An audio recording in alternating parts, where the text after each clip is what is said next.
क्या ये SME segment की कंपनी आपका पैसा डुबा देगी या फिर बना देगी? पूछते हैं आकाश भैया से। तो आकाश भैया, होराइजन रिक्लेम का एक एसएमई बेस्ड आईपीओ आया है, क्या कहना चाहते हैं आप उसके बारे में? हमारे व्यूअर्स को बताइए। भाई एसएमई सेगमेंट की कंपनी है, जैसे आपने बताया 12 से 16 तक हम अप्लाई कर सकते हैं, 17 को अलॉटमेंट, 19 को लिस्टिंग हो जाएगी। 2006 में बनी कंपनी रबर रिक्लेम मैन्युफैक्चरिंग करने का काम करती है।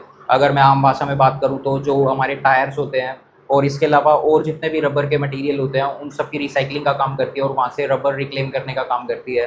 काफ़ी सारे इंडस्ट्रियल स्क्रैप्स होते हैं, उनकी रिसाइकलिंग का काम करती है। अब अगर प्रोडक्ट पोर्टफोलियो की बात करूँ तो मेनली 3 कैटेगरी के अंदर आए हुए हैं, जिसके अंदर नेचुरल रबर रिक्लेम जिसका यूज़ होता है हमारे जो फुटवियर सोल्स आए हुए हैं उनके अंदर यूज़ होता है, और जो टायर का बेस मटेरियल होता है वहाँ यूज़ होता है। दूसरा बात करूँ सिंथेटिक रबर रिक्लेम, जिसका यूज़ किया जाता है कंस्ट्रक्शन पर्पज़ के लिए और अदर इंडस्ट्रियल एप्लीकेशन के अंदर। और तीसरा क्रम रिक्लेम होता है भाई, जिसको हम स्पोर्ट्स फ्लोरिंग वगैरह होती है और रूफिंग के अंदर भी यूज़ करते हैं। अगर रेवेन्यू की बात करूँ तो मेजॉरिटी ऑफ द पोर्शन जो है रेवेन्यू का वो इसका हरियाणा से आता है, लगभग 17-18% के आसपास का, और 15% के आसपास का दिल्ली से इसका रेवेन्यू आता है। कंपनी B2B मॉडल के ऊपर ऑपरेट करती है भाई, जिसके अंदर ये अपने प्रोडक्ट्स को डिफरेंट इंडस्ट्रीज़ को प्रोवाइड करते हैं जो फर्दर इसको as a raw material use करते हैं। तो ओवरऑल कामकाज ठीक लग रहा है भाई कंपनी का। तो भैया, ये जो कंपनी है वो मार्केट से कितना पैसा उठाएगी और इसका प्राइस बैंड भी थोड़ा डिस्कस करते हैं। मार्केट से भाई आईपीओ के जरिए लगभग 54 करोड़ रुपए उठाने वाली है, जिसको ये लगभग 9.5 करोड़ के आसपास तो अपनी इंस्टॉलेशन कैपेसिटी बढ़ाने के लिए मशीनरीज कुछ बाय करनी है उसके लिए यूज़ करेगी। वर्किंग कैपिटल के तौर पे लगभग 6 करोड़ के आसपास, और 26-27 करोड़ के आसपास लगभग ये अपने डेट रिपेमेंट के लिए यूज़ करने वाली है। अगर प्राइस बैंड की बात करूँ तो 98 से 103 रुपये पर शेयर का इसका प्राइस बैंड आने वाला है। ओके, तो अब बात करते हैं इसके फाइनेंशियल सेगमेंट के बारे में। तो फाइनेंशियल कैसे लग रहे हैं इसके? भाई अगर मैं फाइनेंशियल्स की बात करूँ, रेवेन्यू की बात करते हैं, 2023 में लगभग 19.5 करोड़ का रेवेन्यू, जिसके अगेंस्ट इसने लगभग 67 लाख का प्रॉफिट करके दिया।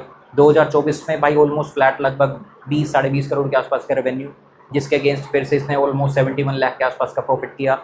2024 में बढ़ के भाई लगभग 36 करोड़ के आसपास का रेवेन्यू, जिसके अगेंस्ट 7 करोड़ का प्रॉफिट, और 2026 में बात करें तो लगभग 50 करोड़ का रेवेन्यू, जिसके अगेंस्ट इसने 10.5 करोड़ के आसपास का प्रॉफिट किया है। तो भाई ईयर ऑन ईयर बेसिस पे देखें तो रेवेन्यू बढ़ता जा रहा है और साथ ही साथ पैट भी इसका लगातार इंक्रीज़ कर रहा है, जो कि एक अच्छा साइन है। लेकिन हाँ, बोरोइंग्स भी बढ़ रही है कंपनी की, बट वो इसकी बैलेंस शीट में रिफ्लेक्ट हो रहा है कि अच्छा काम काज चल रहा है, रेवेन्यू बढ़ रहा है और साथ में प्रॉफिट भी कंपनी का बढ़ता जा रहा है। आरओई की बात करूँ तो भाई लगभग 54% के आसपास का आरओई, आरओसी लगभग 25% के आसपास का, और काफ़ी अच्छा लग रहा है पैट मार्जिन जो कि लगभग 21-21.5 के आसपास का है, और डेट टू इक्विटी बाई 1.4। और भाई सबसे अच्छी बात लग रही है अपने ऑपरेशन से, कंपनी ने पॉजिटिव कैश जनरेट करके दिया है पीछे कुछ सालों में, तो ओवरऑल फाइनेंशियल्स काफ़ी अच्छे लग रहे हैं भाई कंपनी। आकाश भैया, ये जो कंपनी है ये अपने कंपटीटर के मुकाबले कैसा परफॉर्म कर रही है, थोड़ा वो बताइए। और ओवरऑल फाइनेंशियल्स मेरे को ठीक लग रहे हैं, तो इसको मद्देनजर रखते हुए हमारे व्यूअर्स को बताइए कि अप्लाई करें या फिर छोड़ अगर मैं कॉम्पिटिटर्स के अकॉर्डिंग बात करूँ, उनके कंपैरिजन में बात करूँ, तो पहले वैल्यूएशन की बात कर लेते हैं। वैल्यूएशन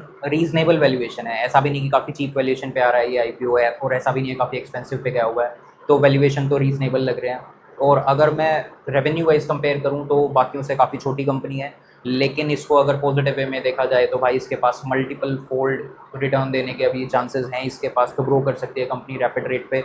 तो भाई ओवरऑल मेरे को कंपटीशन के मुकाबले भी ठीक लग रही है कंपनी। तो इसका जीएमपी मैंने अभी नोटिस किया, वो लगभग 50% के आसपास का दिखा रहा है, तो क्या लग रहा है कितना एक्सपेक्टेड रिटर्न आ सकता है? भाई राइट नाउ अभी जब हम शूट कर रहे हैं 14 तारीख हो चुके हैं, और अभी जो जीएमपी दिखा रहा है, आपने सही कहा 50% के आसपास का जीएमपी दिखा रहा है। तो भाई लेकिन मेरी जो एक्सपेक्टेशन है यहाँ से भी थोड़ा ज़्यादा की है भाई, मैं एक्सपेक्ट कर रहा हूँ लगभग 50 से 70% के बीच में कोई रिटर्न यहाँ से मिल सकता है। हाँ, बस एक कंडीशन है कि यूएस ईरान के बीच में जो चल रहा है, अगर अनएक्सपेक्टेडली वहीं से कोई ख़राब न्यूज़ आ जाए तो एक अलग बात है, वरना 50-70% यहाँ पे मैं रिटर्न एक्सपेक्ट कर रहा हूँ भाई। ये सब देखते हुए भाई मैं तो यहाँ अप्लाई करने वाला हूँ, आप अपना एनालिसिस करो, उसके बाद ही कुछ डिसाइड करो।